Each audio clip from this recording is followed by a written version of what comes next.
तो हेलो प्यारे बच्चों, welcome back to my YouTube channel सीखो फिजिक्स। जैसे बच्चे आप जानते हैं, हमने न्यू बैच की स्टार्टिंग कर दी है बेटा, और इस बैच का नाम है बेटा चाणक्य बैच। चाणक्य बैच बेटे हम इसमें एकदम बेसिक्स से लेकर डिस्कशन कर रहे होंगे और डीपली डिस्कशन हो रहा होगा, और एग्जाम के लास्ट पेपर तक, मतलब जब तक आपका पेपर नहीं होता इस मैथ का, तब तक हम आपके साथ बने रहेंगे और हर एक वीडियो में कुछ नया आपको जरूर मिलेगा। सही है ना बेटे? तो बेटा आज हमारा जो लेक्चर होगा, मतलब चैप्टर जो होगा, पहला ही चैप्टर होगा जिसका नाम होगा वास्तविक संख्या। ये क्लास 10th का हमारा पहला ही चैप्टर है, वास्तविक संख्या, रियल नंबर्स, और इसमें ही डिस्कशन करेंगे बेटा। वास्तविक संख्याओं को एकदम बेसिक से पहले समझेंगे और साथ ही साथ फिर हम इसे थोड़ा डीपली डिस्कशन कर रहे होंगे। तो सबसे पहले हम इसमें बेसिक बातें करेंगे वास्तविक संख्याओं के बारे में। वास्तविक संख्या क्या होती है? रियल नंबर है बेटे मेरे पास, रियल नंबर, ठीक है। ये रियल नंबर्स जो है बेटे, इन्हें टू टाइप से डिवाइड किया गया। कितने टाइप में? टू टाइप में डिवाइड किया गया। इनको एक को बोलते हैं बेटा रेशनल, जिसे बोलते हैं परमेय संख्याएं, परमेय संख्याएं, और इधर अपरमेय संख्याएं,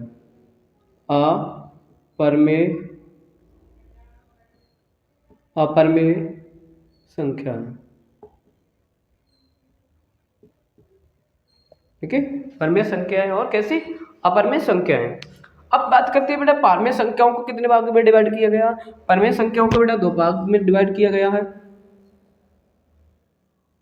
एक को बोलते हैं पूर्णांक,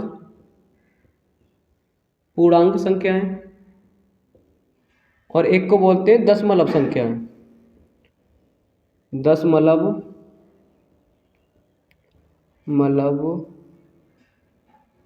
संख्याएं, ठीक है। पूर्णांक संख्याएं और कैसे बेटा? दशमलव संख्याएं।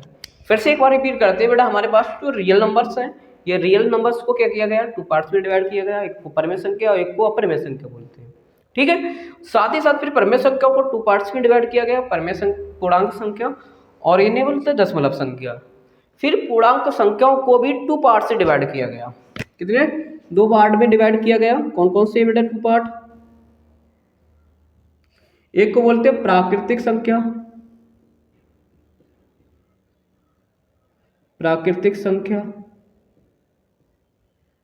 और इधर पूर्ण संख्या, पूर्ण संख्या, ठीक है। परमेय प्राकृतिक संख्या और पूर्ण संख्या, इसमें डिवाइड कर दिया गया। सही है। तो बेटे बात करते हैं परमेय संख्या से पहले थोड़ा सा बेसिक समझेंगे, परमेय संख्या क्या होती है, फिर अपरमेय संख्या के बेसिक पढ़ेंगे। तो बेटा सबसे पहली बात हमने अभी तक पढ़ा है, कैसे पढ़ा है हमने पढ़ा है परमेय संख्याओं के बारे में। हमने कहा कि Q बटे के P बटे Q की जो फॉर्म में होंगी, P बटे Q की फॉर्म में होती है, और Q इज नॉट इक्वल 0 होना चाहिए, तब वो संख्या सब क्या होने वाली है? परमेय संख्या होने वाली है। ये तो पढ़ा है हमने। तो बेटे इसके तो बोलेंगे वे संख्याएं जो P बाई Q की फॉर्म में होती है, और एक Q इज नॉट इक्वल 0 होता, तो वह संख्या कैसी होती है? मेरे परमेय संख्या होती है। सही। एग्जाम्पल्स की बात करें बेटे हम इसके, तो एग्जाम्पल्स की बात करें तो पहले समझ लेते हैं इसके। जैसे 3 बटे के 4 P बाई Q की फॉर्म में हो गया, ये भी परमेय संख्या होगी। सही। और साथ ही साथ मैं बात करूं 0 बटे 4 भी हमारी परमेय संख्या होने वाली है। 0 बटे 4 भी क्या होने वाली है? हमारी परमेय संख्या ही होने वाली है। सही। अब बात करते हैं बेटा, जैसे अंडरवुड इसके अंदर हमारे नंबर्स हैं कुछ, जैसे हमारे पास 9 है, हमारे पास उसके बाद 16 है, उसके बाद मैं 25 की बात करूं ये है, उसके बाद 64 है, 49 है, ठीक है। ये सभी संख्या रूट के अंदर है। अब रूट के अंदर है बेटा, तो ये भी संख्या हमारी क्या होंगी? परमेय संख्या ही होंगी, क्योंकि जिन संख्याओं को रूट से बाहर निकाला जा सकता है पूर्ण रूप अंक में। कैसे? पूर्ण अंक के रूप में, पॉइंट में नहीं, पूर्ण अंक के रूप में यदि हम निकाल सकते हैं, और मान लिया पॉइंट में निकलता भी है, समझे मेरी बात को, पॉइंट में निकल के भी आती हैं संख्याएं, तो बेटा पॉइंट के बाद नंबर सेम ही रिपीट होना चाहिए, तब वो संख्या कैसी होंगी, परमेय संख्याएं होंगी। जैसे कैसे पॉइंट के, जैसी मैं बात करूँ बेटे, जैसे मेरे पास आया 0.33333 और ऐसे डेड करके चल रहा है, तो भी ये परमेय संख्या होगी। जैसे और आगे मैं बात करूं, जैसे उसके बाद आया 0.288888, इस तरीके से चल रहा है बेटे, तो भी ये हमारे पास परमेय संख्या है। सी और एग्जाम्पल ले लेते हैं बेटे, मैंने लिया 0.42424242, इस तरीके से है, तो भी ये परमेय संख्या है बेटे। दूसरी बात, अगर कोई नंबर सा है मेरे पास डिवाइड के रूप में, जैसे मैं बात करता हूं, क्या ले लेता हूं, मेरे पास है 100/25 है, ठीक है, या कैसे ले लेते हैं बेटे, ऐसी बात करें, इसी को आप ऐसे ले लो, 120 है मेरे पास संख्या, और इधर है मेरे पास 5, ठीक है, तो ये बटे के रूप में तो है हमारे पास, परमेय संख्या बोल सकते हैं। और यदि अगर मैं इसे डिवाइड करता हूं तो 120 है, और 120 को 5 से डिवाइड किया बेटे, तो 5 दूनी का 10, 20 बचेगा, 5 चौक का 20, पूरा कट गया। तो बेटा ये पूरी संख्या कट रही है, तो ये पूरी संख्या अगर कट रही है तो ये इसे भी बोलेंगे बेटा परमेय संख्या है। मतलब वो संख्याएं जो पॉइंट के बाद पूरी पूरी कट जाती हैं, वो संख्या भी क्या होंगी, परमेय संख्या होंगी।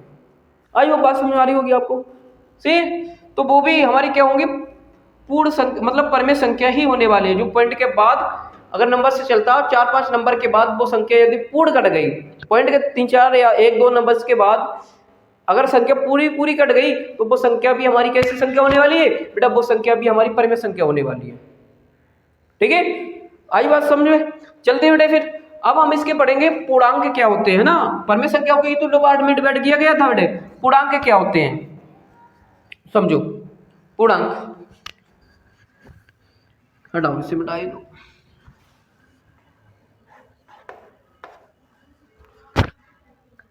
पूर्णांक के बारे में इसी का पार्ट है बेटे पूर्णांक।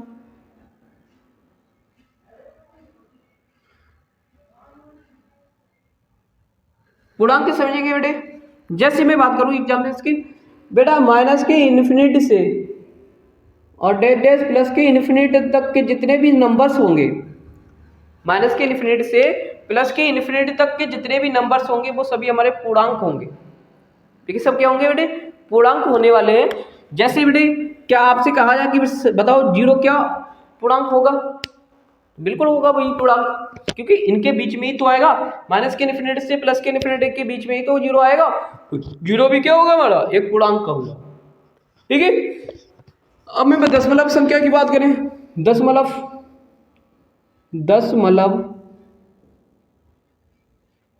संख्या,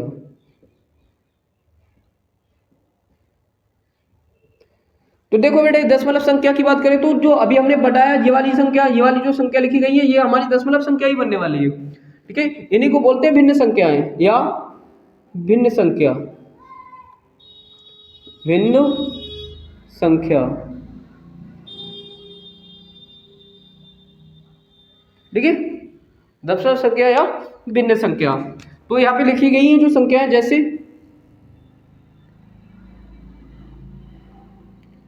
5/2, 4/3, ये संख्या है बेटा, ये दशमलव संख्या बनने वाली है। और ऐसे अगर मैं पॉइंट पे लिखूं 0.25, 3.25, ये सभी संख्या हमारी दशमलव संख्या भिन्न संख्या ही है, और ये परमेय संख्या ही कहलाएंगी, ठीक है। अभी बताया था मैंने इस चीज के लिए। अब आते हैं बेटा पूर्णांकों को हमने 2 पार्ट्स में डिवाइड किया। कितने पार्ट्स में डिवाइड किया, 2 पार्ट्स में। कौन कौन से 2 पार्ट्स थे, एक को बोला मैंने प्राकृतिक संख्या, प्राकृतिक संख्या,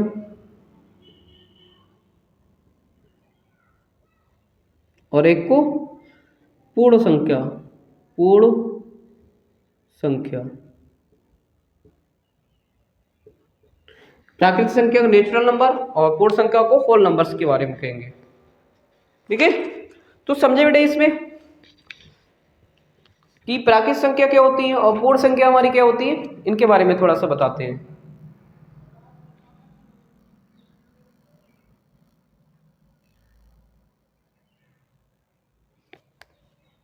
तो प्राकृतिक संख्या की डेफिनेशन क्या बनेगी, देखो प्राकृतिक संख्या बोलेंगे बेटा एक से स्टार्ट हो, 1 2 3 4 और डैश डैश करके कहाँ तक जाती है बेटा, अनंत तक जाती है।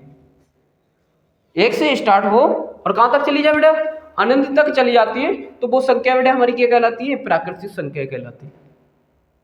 ठीक है, तो आगे मैं बात करूं दूसरी पूर्णांक संख्या की बात करें तो बेटा यहाँ से बस यहाँ पे जीरो सम्मिलित कर लो, कितना कर ले बेटा, यहाँ पे जीरो सम्मिलित कर लेते हैं, 0 फिर 1 फिर 2 फिर 3 4 और डैश डैश करके कहाँ तक चली जाए, अनंत तक। मतलब वे संख्या जो 0 से शुरू होती है और अनंत तक होती है वो सारी संख्या क्या कहलाती है बेटा, हमारी पूर्ण संख्या कहलाती है। प्राकृतिक संख्या 1 से स्टार्ट होती है अनंत तक जाती है, वो सारी संख्या प्राकृतिक संख्या कहलाती है। दशमलव संख्या बता दी, पूर्णांक संख्या बता दी बेटा। अब आते हैं अपरिमेय संख्या के बारे में। अपरिमेय संख्या क्या होती है बेटा, सबसे पहले मैं बात करूं अपरिमेय संख्या क्या होती है उनके बारे में बताता हूं।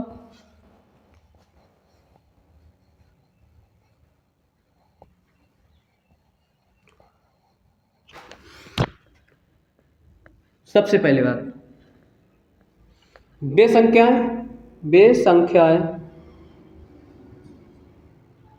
संख्या जो बराबर नहीं कटती हैं, बराबर नहीं कटती है,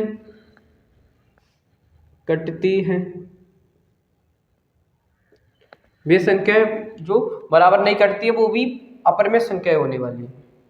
सही, अपरिमेय संख्या जैसे मैं बात करूं बेटा, हमारे पास है 20/3, 20/3। आपको लग तो रहा होगा ये परिमेय संख्या क्योंकि p/q की फॉर्म में है ना, समझ रहे मेरी बात को। तो अब इसकी मैं बात करूं, इससे अगर मैं काट लूं, इसे मैं काटता हूं और काटने के बाद देखता हूं क्या है, 3 से 3 छक 18, 2 बचेगा पॉइंट, 2 बचेगा पॉइंट लगाया फिर 0, फिर 6 तक 18 है ना, 3 छक 18 तो 2 बचा, फिर पॉइंट लगा है 0 रह जाएगा, 6 फिर 18 फिर 2 फिर इसी तरीके से चले। मतलब ये संख्या क्या हो रही है, पूर्ण रूप से नहीं कट रही है। अब ये पूर्ण रूप से नहीं कट रही है तो ये संख्या कैसे होगी बेटा, अपरिमेय संख्या होगी। तो वे संख्या जो पूर्ण रूप से नहीं कटती है वो संख्या भी हमारी कैसी होती है, अपरिमेय संख्या होती है। आगे ये तो एग्जाम्पल्स हो गया है इसके। आगे अंडर रूट की कुछ नंबर्स हैं जैसे कि 3 है, 5 है, 2 है, ले लो पहले 5 है, 7 है, उसके बाद 11 है, 13 है। ये सारी संख्याएं भी कैसी होती है बेटे, अपरिमेय संख्या होती है। मतलब अपनी तरफ से अगर बोलें कि अंडर रूट वे संख्या जो अंडर रूट से डायरेक्टली नहीं निकल सकती है वो संख्याएं क्या कहलाती है, हमारी अपरिमेय संख्या कहलाती है। क्योंकि इनको जब हम निकालेंगे तो पॉइंट के बाद नंबर बार बार रिपीट होगा, बार बार रिपीट होगा। तो अभी हमने इसको सोल्यूशन करके समझाया, मतलब पूर्ण रूप से नहीं कटेंगे। भाग विधि से अगर इन्हें निकालना भी चाहते हैं तो ये पॉइंट के बाद बार बार को रिपीट कर रही होंगी और बार बार नंबर को रिपीट कर रही होंगी, तो कैसी संख्या हो जाएगी बेटा, अपरिमेय संख्या हो जाएगी। ठीक है, तो ये बात समझ में आ रही होगी आपको, अच्छे से समझ में आई। तो हमारी ये वास्तविक संख्याओं की ये बेसिक बातें थी, थोड़ी बहुत ये हो गई और थोड़ी बातें हैं उनको भी डिस्कशन कर लेते हैं। तो बेटा आप पढ़ लेते हैं हम भाज्य संख्याओं के बारे में। किसके बारे में, भाज्य संख्याओं के बारे में। भाज्य संख्या क्या होती है,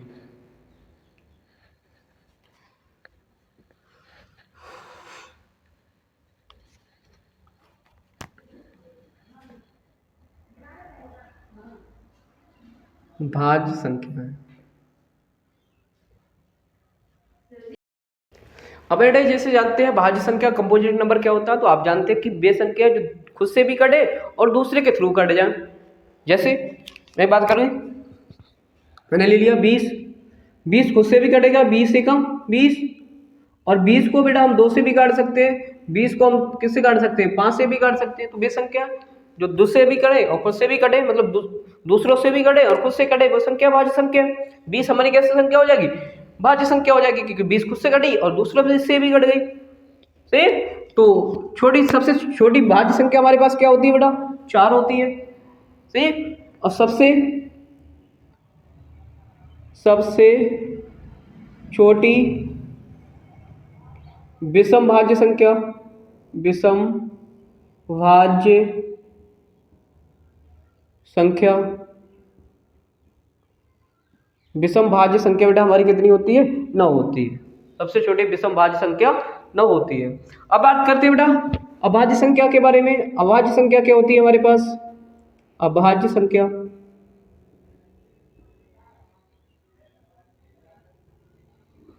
अभाज्य संख्या बोले तो प्राइम नंबर,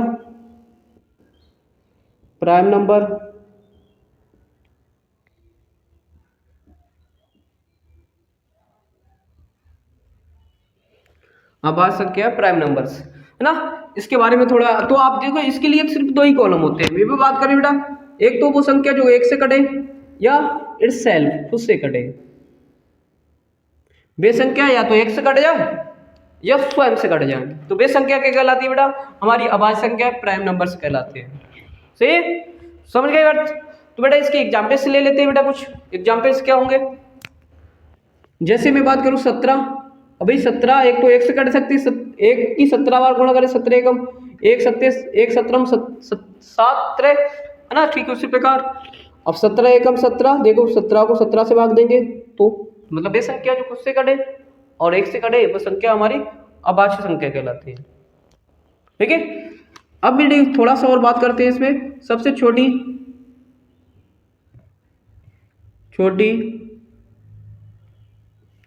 अभाज्य संख्या,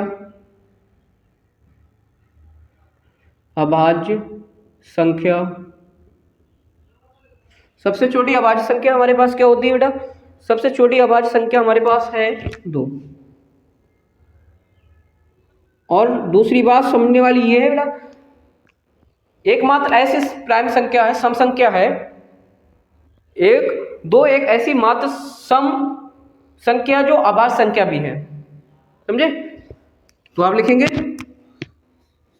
2 एकमात्र सम अभाज्य संख्या है। 2 एकमात्र सम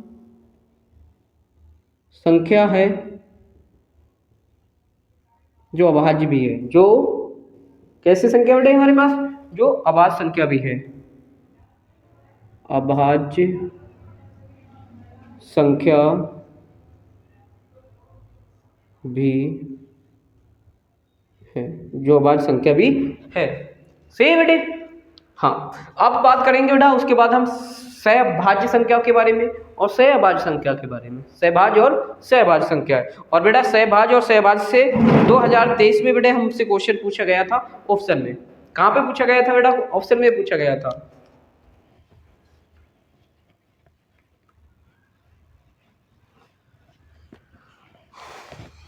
लिखेंगे सहभाज्य संख्या, सहभाज्य संख्या और सहअभाज्य संख्या, सहअभाज्य संख्या।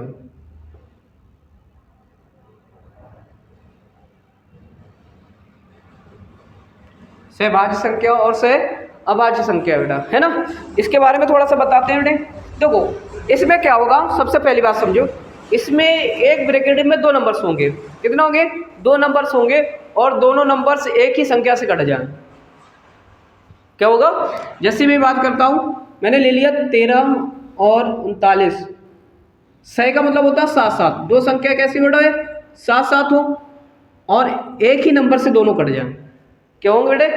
दोनों संख्या जो साथ में है ब्रैकेट के अंदर, वो दोनों संख्या एक ही नंबर से कट जाएं। और यदि एक ही नंबर से कटेंगी तो बोलेंगे सहभाज्य संख्याएं हैं। सही। तो देखो 13 एकम 13 और 13 तिया 39। तो देखो एक ही नंबर से दोनों नंबर कट गए अंदर के यदि दोनों नंबर एक ही नंबर से कट रहे तो सहभाज्य संख्या। और ले लेते हैं इसका एग्जाम्पल्स। हमने ले लिया अब ले लो 36 और 54, ये दोनों संख्याएं हैं 36 और 54। तो देख लेते हैं दो 9 चौक 36, 9 छक 54, कट गई ना। तो 36, 54, 13, 39 इस प्रकार की जो संख्याएं होंगी वो सभी संख्याएं हमारी क्या कहने वाली है बेटा, सहभाज्य संख्या कहलाने वाली है। आई होप आज समझ आ रही होगी, है ना मेरे लाडलो। आगे बात करते हैं सहभाज्य संख्या अभाज्य संख्याओं के बारे में। इसमें क्या होगा, इसमें भी दो संख्याएं होंगी, साथ ही साथ होंगी दोनों संख्याएं, और दोनों संख्याएं ऐसी संख्याएं होंगी जो बेटा एक ही नंबर से नहीं कटेंगी। मतलब ऐसी संख्या है जो एक ही नंबर से ना कटे, एक ही नंबर, दो संख्या एक ही नंबर से ना कटे, वो संख्या बेटा हमारी सहअभाज्य संख्याएं होंगी। ठीक, और एग्जाम्पल से ले लेते हैं बेटा। ऐसी बात करें 7 और उसके बाद में बात कर लूं 13, है ना, 7, 13 और ले लो 51, 91, नहीं कट सकते एक नंबर से दोनों। भाई एक नंबर से दोनों नहीं कट सकते तो कैसे संख्या, सहअभाज्य संख्या। सही, अयो पूरा कंप्लीटली हो गया होगा आपका। अब बेटा हम पढ़ेंगे इसमें अपनी एक्सरसाइज, क्या पढ़ेंगे बेटा, अब एक्सरसाइज पढ़ेंगे 1.1, ठीक है। उसमें हम बेसिक सी बातें ही होंगी, उसमें पूछेंगे पढ़ेंगे कि कुछ नंबर से दे रखे होंगे और उसमें पूछे अभाज्य गुणनखंड बताइए, इनके अभाज्य गुणनखंड बताइए, इसके बारे में डिस्कशन करेंगे। तो बेटा एक्सरसाइज नंबर डालो, ये तो बेसिक बातें थी वास्तविक संख्या की। अब वास्तविक संख्या की एक्सरसाइज नंबर 1 पढ़ेंगे, 1.1, और 1.1 में देखते हैं बेटा हमें क्या क्या पढ़ना है एक और। बेटा सबसे पहले हमसे पूछा जाएगा, इसमें इसका पहला ही क्वेश्चन है बेटा हमारे पास, पूछेंगे कि बताइए, इसका पहला क्वेश्चन है निम्न संख्याओं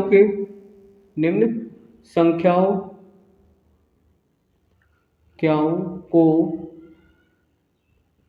अभाज्य गुणनखंड के रूप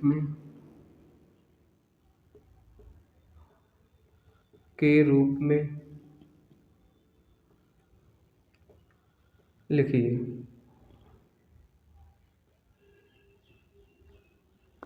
सही, निम्न संख्याओं को अभाज्य गुणनखंड के रूप में लिखिए।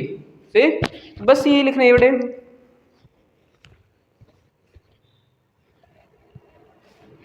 बुक ले लेते हैं बेटे, देखो बुक क्या कहना चाह रही है बेटा। पहला क्वेश्चन हमारा क्या है इसमें,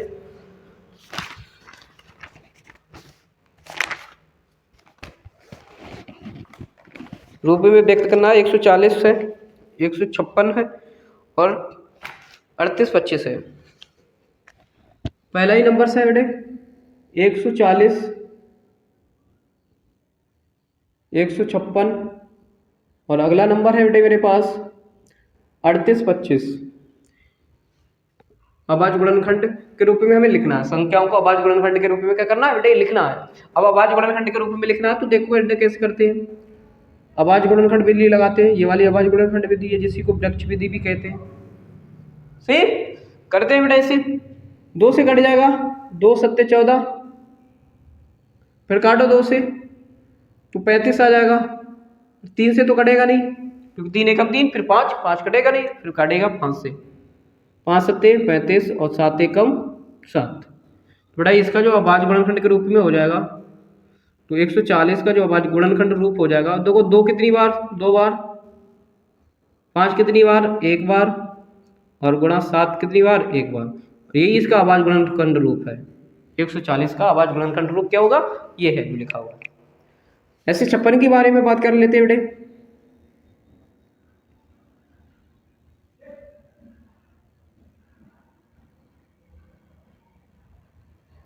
दो सत्ते 14,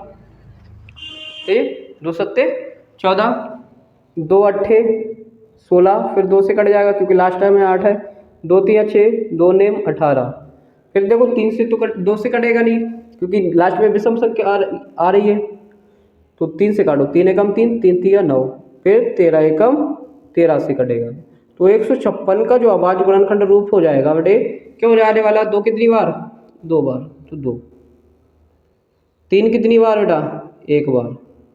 13 कितनी बार, 1 बार। तो इसका ये अभाज्य गुणनखंड रूप हो गया।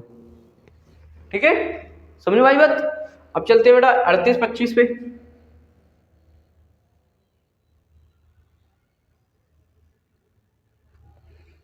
देखो बेटा सबसे पहले इसके लास्ट में ही 5 है, तो 5 3 की कंडीशन को बताता, 5 की कंडीशन को बताता, तो पहले एक बार 3 से ट्राई करेंगे इसे। 3 एकम 3, फिर 8 बचा 3, 3 दूनी का 6, 2 बचेगा 3 सत्ते, ओ सॉरी कितना बच रहा है बेटा यहाँ पे 2 बचेगा 22 हो जाएगा, 3 सत्ते 21, 1 बचेगा 3 पंजे 15।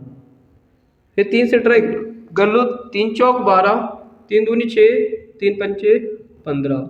फिर एक बार 3 से ट्राई कर लो, 3 एकम 3, 3 चौक 12, फिर 5 नहीं कटेगा, मतलब नहीं कटेगी संख्या अब कटेगी बेटा फिर 5 से, क्योंकि लास्ट में 5 आ रहा है इसके। तो 5 अट्ठे 40, 55 25 कट जाएगा, फिर 5 से काटो। अब 5 से काटेंगे तो 5 दूनी का सॉरी 5 एकम 5, कितना बचेगा 3, 5 सत्ते 35, फिर 17 से काटो, 17 एकम 17, सही है। तो इसका जो होगा इसका अभाज्य गुणनखंड रूप होगा 28-25 का, 38-25 का क्या होगा, 3 कितनी बार 2 बार, 3 की पावर 2, 5 कितनी बार 2 बार, 17 कितनी बार 1 बार। तो ये इसका अभाज्य गुणनखंड रूप हो गया, सही। तो बस आज के लिए बस इतना रखते हैं बेटा, कल से कंटिन्यू करेंगे 1.1 को। आज के लिए जय हिंद जय भारत।